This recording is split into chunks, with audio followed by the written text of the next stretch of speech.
የታገል ሰይፉ ስራዎች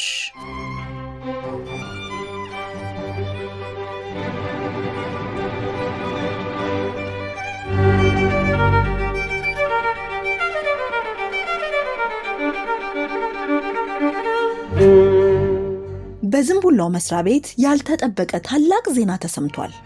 ዛሬም ከተወዳጁ የታገል ሰይፉ ልብ ወለድ ዝንቡላና ካሮት ጋር ነን።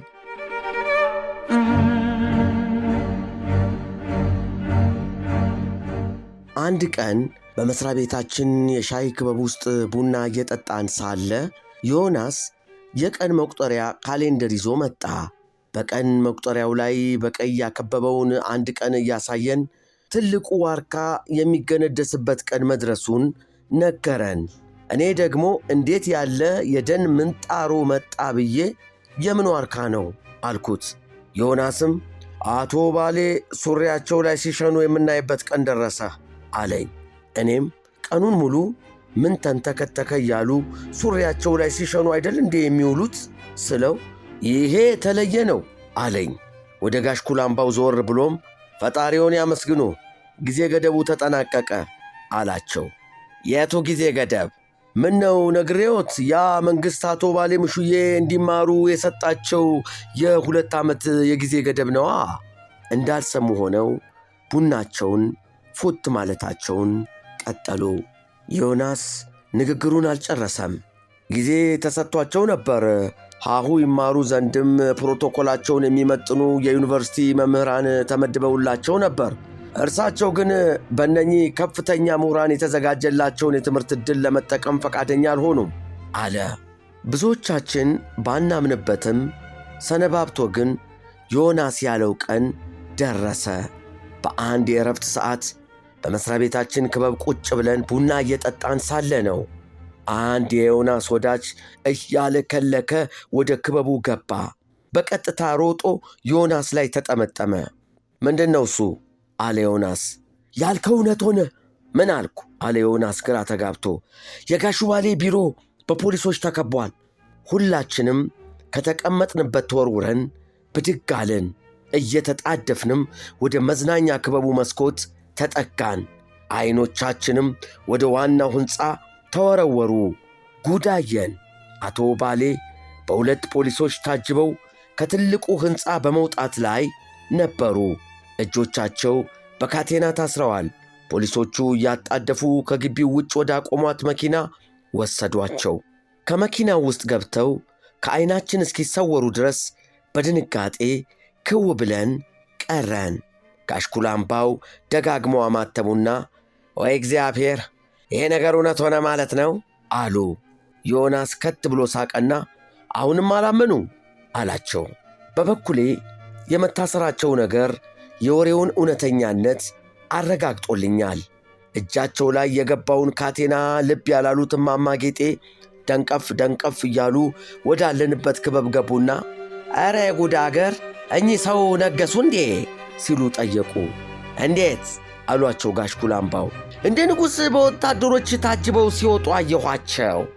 ዮናስ ከት ብሎ ሳቀና ካቶ ባሌ በወረሰው የአወራር ስልት መልስ ይሰጣቸው ጀመር።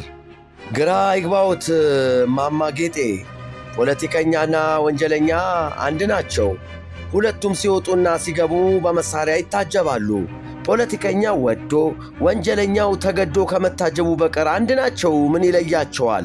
ሁለቱም ሲተኙ ዙሪያ ማደሪያቸው በመሳሪያ ይጠበቃል። አንዱ በቤተ መንግሥት፣ ሌላው በቤተ እስረኛ ከማደራቸው በቀር የሁለቱም እንቅልፍ የሚጠበቀው በጠመንጃ ነው። ምን ልዩነት አላቸው? ያው ናቸው፣ አንድ ናቸው። ሁለቱም ሰው ይገድላሉ። ወንጀለኛው ሕግ ጥሶ፣ ፖለቲከኛው ሕግ ጠቅሶ ከመግደሉ በቀር ሁለቱም አንድ ናቸው፣ ያው ናቸው። ምን ይለያቸዋል? እያለ መሟዘዙን ቀጠለ። ያን ሰሞን በየመሥሪያ ቤቱ ሕንፃ ላይ ክላሽ የታጠቁ ወታደሮች መታየት ጀመሩ። ሕዝቡም ደሞ ምን ሊያመጡብን ነው እያለ ይንሾካሾካል። ዮናስ ሲጣደፍ ወደ ቢሮ ገብቶ ተጠመጠመብኝ። ምንድን ነው ስለው እንኳን ደስ አለ። ለምኑ? ሠራተኛው የተፈጸመብህን ግፍ ከግምት አስገብቶ አንደኛ ምስክራችን እንድትሆን በሙሉ ድምፅ መርጦሃል። እናንተስ? እኛም ሁላችንም ልንመሰክርባቸው ቆርጠናል። ግንባር ቀደሙ ምስክር አንተ ነህ። ታዲያ የስርቆቱ ጉዳይ አሁን አይነሳም። ይሄማ ካልተነሳ ፍርድ ቤት ስትቀርብ ስለ እርሳቸው ክፉ ሥራ ምንም አታውራ እንደማለት ነው። አታውራ አልተባልክም። አቃቤ ሕጉ እንደዚህ ያሉ ጉዳዮች የሚታዩት በሌላ ፋይል ነው ብሏል። አሁን እንድንመሰክር የፈለገው በፍትሐብሔር ችሎት ነው። ችሎቱ ባለመማራቸው ምክንያት በመሥሪያ ቤቱ ላይ በደረሰው ውድቀት ዙሪያ ግራ ቀኙን አዳምጦ ብይን ይሰጣል። የመሥሪያ ቤታችንንም ችግር የሚፈታው ይሄ ችሎት ነው አላልኩህም? የሚለው አልተዋጠልኝም።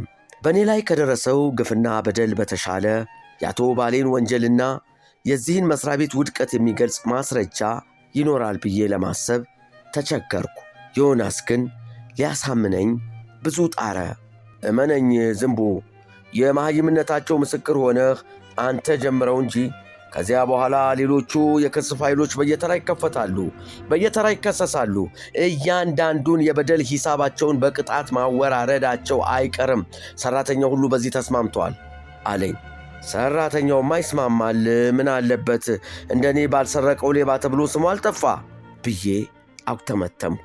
ሁሉም ካንተ በላይ ተበድሏል፣ ካንተ በላይ አዝኗል፣ ከእኔ በላይ አልኩት በፌዝ። ካላመንክና አላሳየ። እኔ እሺ ባልለውም እጄን እየጎተተ ከመሥሪያ ቤቱ ቅጥር ግቢ ውስጥ ሰብሰብ ብለው ወደ ቆሙት ሰዎች ወሰደኝ። ሁሉም የመሥሪያ ቤታችን ሠራተኞች ናቸው። ከመካከላቸው እማማ ጌጤና ሌሎች ወጣት ሠራተኞችም ነበሩበት።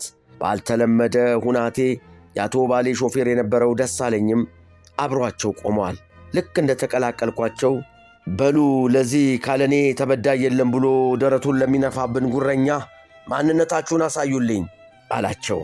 ወዲያው አንዲት ወጣት መንሰቅሰቅ ጀመረች። ግድ የለም ሳታለቅሽ ንገሪው። እርሷ ሳታለቅስ ለመናገር ተቸገረች።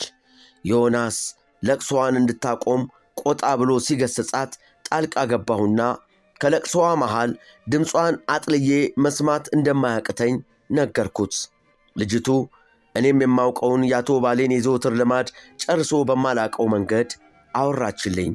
ሳግ እየተናነቃት ያው እንደምታውቀው አንዳንድ ማለዳ ላይ የቢሮአችን ይገባሉ፣ ወደ የጆሮአችን ይጠጋሉ። በሹክሹክታ ሥራ እንዴት ነው በርቱ ልጆቼ ይሉናል። እሺ ስንላቸው ጀርባችንን መታመታ እያደረጉ ያልፋሉ። የሚፈልጓት ሴት ጆሮ ግንድ ጋር ሲደርሱ ግን በሹክሹክታ 11 ተኩል ላይ ቢሮዬ ነይ ይሏታል። ማንም ይህን አይጠረጥርም። እኛን በርቱ ልጆቼ እንዳሉት ለእርሷም ተመሳሳይ ማበረታቻ ያቀረቡላት ይመስለናል። እሳቸው ግን የሽማግሌ ቅሌታም ናቸው። ያቺን ምስኪን ከሥራ ሰዓት ውጭ ቢሮአቸው አስገብተው ሲያቆሽሿት ያመሻሉ። ሲያቆሽሹን በይ አላት ዮናስ። በኃይል ተንሰቀሰቀች። ከሁሉ የገረመኝ ደግሞ እንዲህ የተንሰቀሰቀች በደሏን የነገረችኝ ወጣት ከዚህ በፊት ለጋሹ ባሌ ተቆርቁራ ምነው እንደ ካንጋሮ በጭራዬ ልቁም አልክ ብላ ያላገጠችብኝ ነውረኛ መሆኗ ነው።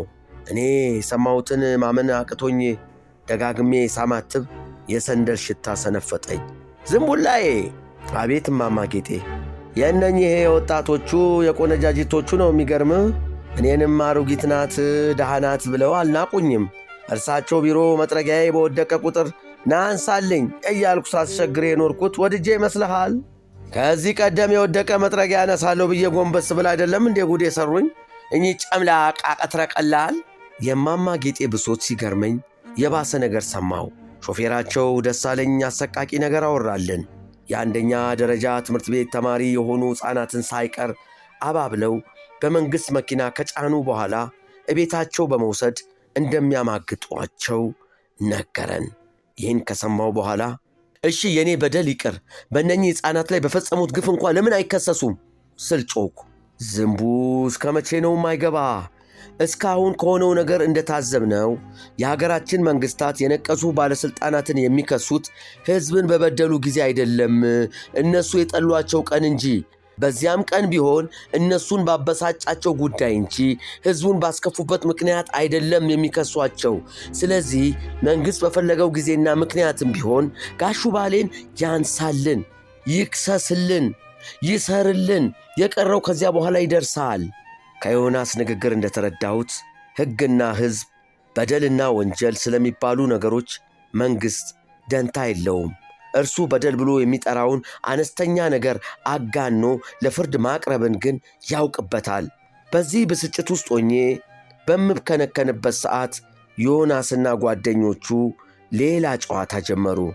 እስቲ ገምቱ ጓደኞቼ፣ እንዲያው ለመሆኑ በእነኚህ በሕፃናቱ ጉዳይ ፍርድ ቤት የሚቀርቡ ቀን ክሱን የሚያስተባብሉት ምን ብለው ይመስላችኋል? የታወቀ ነው።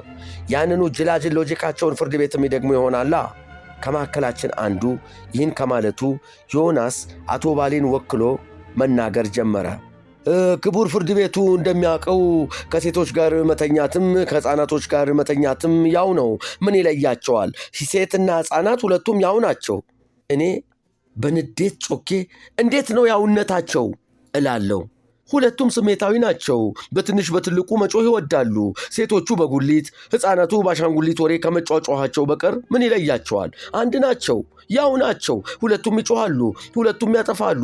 የሕፃናቱ ጥፋት ትንንሽ፣ የሴቶቹ ጥፋት ትልልቅ ከመሆኑ በቀር ያው ናቸው። ምን ይለያቸዋል? ሁለቱም ሲያጠፉ ይመታሉ። ሕፃናቱ ቂጣቸውን በቀበቶ፣ ሴቶቹ አይነ ስባቸውን በቡጢ ከመመታታቸው በቀር አንድ ናቸው፣ ያው ናቸው። ሁለቱም ሲቀጡ ያለቅሳሉ። ሕፃናቱ ቀና ብለው ከማልቀሳቸው፣ ሴቶቹ አቀርቅረው ከመንሰቅሰቃቸው በቀር ምን ይለያቸዋል? ያው ናቸው። እኔ ይሄን ሁሉ ያው ናቸው፣ አንድ ናቸው ታግሶ መስማት አቅቶኝ ቁጭ ብድግ እላለሁ። ኧረ የመንግሥት ያለ እያልኩ ጮኻለሁ።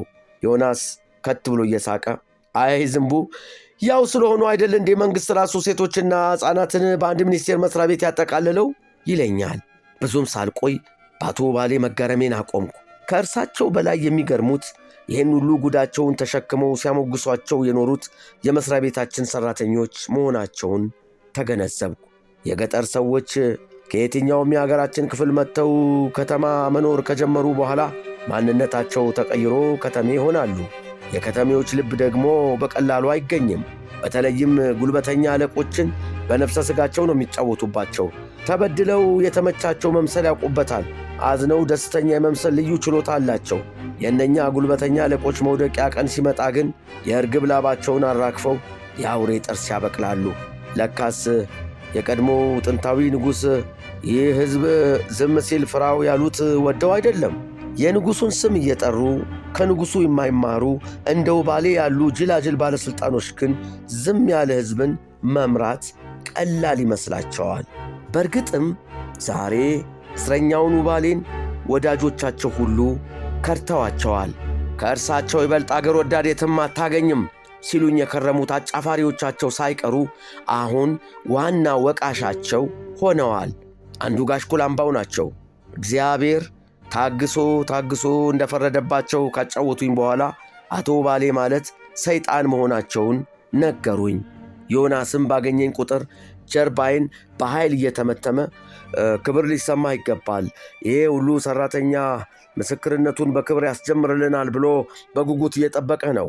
ነገሩ በሰላም አልቆ ውባሌ ይባረሩልን እንጂ ለአንተ የታሰበልህ ብዙ ነገር አለ። ምን ታሰበ ደግሞ? ግራና ቀኝ ገልመጥ ብሎ ወደ ጆሮዬ ተጠጋና ሁሉም ሠራተኞች በፍርድ ቤቱ ድል ማግስት ወደ መሥሪያ ቤት ስትመጣ ማር ለተጫነች አህያ የሚገባውን ደማቅ አቀባበል እንደሚያደርጉልህ ሲነጋገሩ ሰምቻለሁ አለኝ። ይህን ሲነግረኝ እኔ አህያው ልሁን ማሩ በቅጡ አላብራራልኝም ነበር። በአቶ ባሌ ላይ ያላት እምነት እስካሁን ያልጠፋው የኔዋ ጉድ ብርተ ሰላም ብቻ ናት። አሁንም በጫኑባት የፈገግታ ቀንበር ውስጥ ነች። ይህም እንዳይበቃት እየተፍነከነከች ልታናግረኝም ልትመክረኝም ሞከረች። ጭር ያለ ሰዓት መርጣ ወደ ቢሮዬ መጣችና ውዴ አለችኝ። ውድሽ አይደለሁም፣ እባክህ አንዴ ስማኝ። ስለ አንተ መጥፎ ሕልም ነው ያየሁት። በውባሌ ላይ ልትመሰክር እንደሆነም ሰምቻለሁ። ይቅርብህ አለችኝ፣ ፊቷ በፈገግታ እያበራ። ከቢሮዬ ውጭልኝ። እኔ ከመውጣቴ በፊት በውባሌ ላይ መመስከሩን ከአእምሮ አውጣው። እባክሽ ውጭልኝ እያልኩሽ ነው። ለእኔ ይቅር፣ ለምትወዳት እናትህ ስትልሽ በለኝ። የእናቴን ስም አትጥርብኝ። ስማቸውን አልጠራሁም፣ በደፈናው እናትህ ነው ያልኩት። እንደማትለቅለኝ ሳውቅ የጠረጴዛዬን መሳቢያ ቆላልፌ ከቢሮዬ ወጣው። ከጀርባዬ ተማጥኖ ይሰማኛል። ውዴ ውባሌ ጅል መሳይ መሰሪ ነው። በቀላሉ እጅ የሚሰጥ እንዳይመስልህ። ሁሉም ሠራተኛ አንተን ከፊት አጋፍጦ ያደፈጠው ለዚህ ነው። ቢያንስ ለራስህ ስትል ለምን ጥንቁቅ አትሆንም? ሁሉም ራስ ወዳድ ናቸው፣ ሁሉም ከሃዲዎች ናቸው እያልኩህ እኮ ነው። ከሃዲ ስትል ሳቄን ለከኩት። ከኋላ ኋላዬ ልትከተለኝ ወደምትሞክረው ብርተ ሰላም ዞር ብዬም ከሃዲ ነው ያልሽው? ለመሆኑ አንቺስ ምንድነሽ? እኔ ምን እንደሆንኩ ለማወቅ ከፈለክማ ከዚህ ግቢ ውጭ እንገናኝ ብዬ ነበር። ፈቃደኛ አልሆንክም። ከልቤ እያለቀስኩ ልነግር የምፈልገው ነገር ነበር። እምቢ አልሰማሽም አልከኝ። አሁን ግን የምማጠንህ ስለ ራስ ደህንነት ነው። ስላለፈው ለማውራት አሁን ጊዜ የለም። መፍጠን አለብህ። ሰራተኛው በሙሉ የዋህነትን ተጠቅሞ አደጋ ውስጥ ሊጨምርህ ተዘጋጅቷል። እባክህ አንድ ጊዜ ቆም ብለህ አድምጠኝ። ፍጥነቴን ጨመርኩ። በአውራ ጣቷ እንድትቆም ያስገደዳት ሹል ጫማ ከኔ እኩል እንዳትራመድ ስለሚያደርጋት ፍጥነቴን ጨምሬ ካጠገቧ ተሰወርኩ። ለምን እንደሆነ አላውቅም። በፈገግታ የተሞላ ማስጠንቀቂያዋን ስሰማ ተቃራኒውን እንድፈጽም በሚያስገድድ ስሜት ውስጤ ተሞላ። ይሁን እንጂ የመጨረሻው አረፍተ ነገሯ ከንክኖኛል። እንዲያው ብርታት እንዲሰጠኝ ያክል ብርተ ሰላም ያለችኝን ለዮናስ ነገርኩት። ትክክለኛው መካሪ እናንተ ናችሁ ወይስ እርሷ ስልም ጠየቅኩት። ዮናስም አለኝ፣ እዚህ ሀገር ትክክለኛ የሆነውን ምክር የሚያውቅ ሰው አታገኝም። እንዲያውም ትክክል የሚባል ነገር የማይሰራባት ምድር ካለች ይቺው የኛው ሀገር ነች። ነገር ግን ከብዙ ስህተቶች መካከል የተሻለውን ስህተት የመረጠልን ሰው ካገኘ እርሱን ስማው፣ ያንንም ሰው ዮናስ ብለህ ጥራው አለኝ።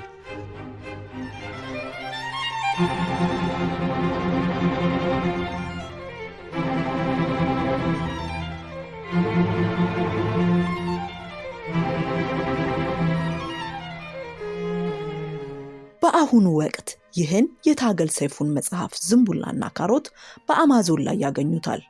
በሚቀጥለው ፕሮግራማችን ከዝንቡላና ካሮት ሌላ ክፍል ቀንጭበን እናቀርብላችኋለን። ሁሌ እንዲያገኙን ሰብስክራይብ ያድርጉን። የታገል ሰይፉ ስራዎች በታገል ሰይፉ ኦፊሻል ዩቲዩብ